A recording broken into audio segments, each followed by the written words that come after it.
Likes, views, comments, phone हाथ में लेकर बार बार रिफ्रेश करते हो, कोई नोटिफिकेशन तो नहीं है। और जब कोई रिस्पॉन्स आता है तब अच्छा लगता है, एक छोटी सी खुशी मिलती है, एक छोटा सा सेटिस्फैक्शन। पर ये खुशी रियल नहीं होती, ये सिर्फ एक फीडबैक होता है। आज हम ऐसी दुनिया में जी रहे हैं जहाँ हर चीज का रिएक्शन मिलता है। पोस्ट डाली, रिएक्शन, स्टोरी लगाई, रिएक्शन, थॉट लिखा, रिएक्शन। और धीरे धीरे हम जाने अनजाने में ये सीख जाते हैं कि reaction is equal to importance. और फिर बिना नोटिस किए हम अपनी वैल्यू को मेजर करना शुरू कर देते हैं, वो भी दूसरों के रिस्पॉन्स से। हम खुद से ये नहीं पूछते कि हम खुश हैं या नहीं, बल्कि हम ये पूछते हैं कि लोग रिस्पॉन्स कर रहे हैं या नहीं, लोग रिएक्ट कर रहे हैं या नहीं। ह्यूमन ब्रेन रिवॉर्ड सिस्टम पे काम करता है, और जब हमें अप्रिशिएट किया जाता है तो हमारे माइंड में डोपामिन रिलीज होता है, जिससे हमें हैप्पीनेस और सेटिस्फैक्शन की फीलिंग आती है। एंड रिसर्च बताती है कि सोशल मीडिया लाइक्स, नोटिफिकेशंस हमारे ब्रेन के रिवॉर्ड सर्किट को एक्टिवेट करते हैं, ठीक उसी तरह जिस तरह गैम्बलिंग मशीन्स करती हैं। कभी रिवॉर्ड मिलता है, कभी नहीं। और ये अनप्रेडिक्टेबिलिटी ब्रेन को और एडिक्टिव बना देती है। इसे कहते हैं डोपामिन फीडबैक लूप, और तुम रिवॉर्ड के लिए ये बिहेवियर रिपीट करने लगते हो।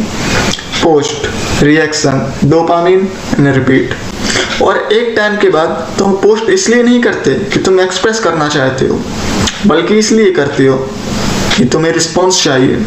तुम कंटेंट के बारे में कम और रिस्पॉन्स के बारे में ज़्यादा सोचने लगते हो, और यहीं से वैलिडेशन की एडिक्शन शुरू होती है। एंड धीरे धीरे कुछ चीज़ें चेंज होती हैं। तुम कंपेयर करने लगते हो, तुम अपनी लाइफ को दूसरों की लाइफ से तौलने लगते हो, तुम अपनी वैल्यू नंबर्स में मेजर करने लगते हो, और तुम्हारा मूड डिसाइड होता है रिस्पॉन्स से। अगर रिस्पॉन्स अच्छा था तो मूड अच्छा है, और अगर रिस्पॉन्स कम था तो मूड बेकार। एंड बिलीव मी, ये पैटर्न बहुत ही डेंजरस है, क्योंकि इसमें तुम्हारी इमोशनल स्टेबिलिटी एक्सटर्नल रिएक्शंस पे डिपेंड हो जाती है। स्टडीज बताती हैं कि हाई सोशल मीडिया यूजेस से सेल्फ स्टीम इंस्टेबिलिटी बढ़ती है, and validation seeking behaviour anxiety और इमोशनल इंस्टेबिलिटी से कनेक्ट होता है। And teenagers and young adults में अप्रूवल सीकिंग बिहेवियर तेजी से इंक्रीज होता है। And excessive social media use real life experiences और रिलेशनशिप्स को नेगेटिवली इफेक्ट करता है। मतलब सिंपल शब्दों में, जितना ज़्यादा तुम एक्सटर्नल वैलिडेशंस में जियोगे, उतना कम तुम्हें इंटरनल पीस मिलेगा। एंड यहाँ से प्रॉब्लम और भी डीप होने लगती है, क्योंकि तुम अपनी रियल पर्सनैलिटी को ऑनलाइन रिएक्शंस के अकॉर्डिंग शेप करना शुरू कर देते हो। क्योंकि तुम वो बोलते हो जो कि लाइक्स लाता है, ना कि वो जो तुम रियल में फील करते हो।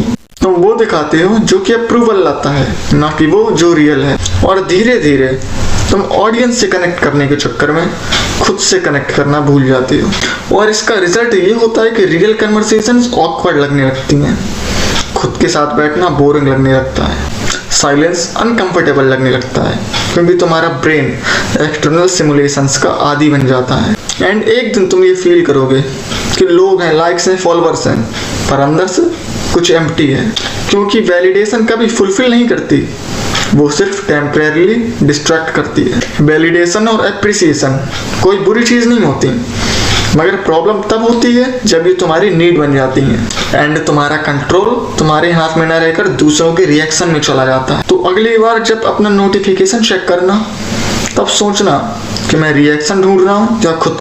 और ये वीडियो जरा भी रिलेटेबल लगा हो तो कमेंट करो। Self worth is internal. और मिलते हैं अगली वीडियो में।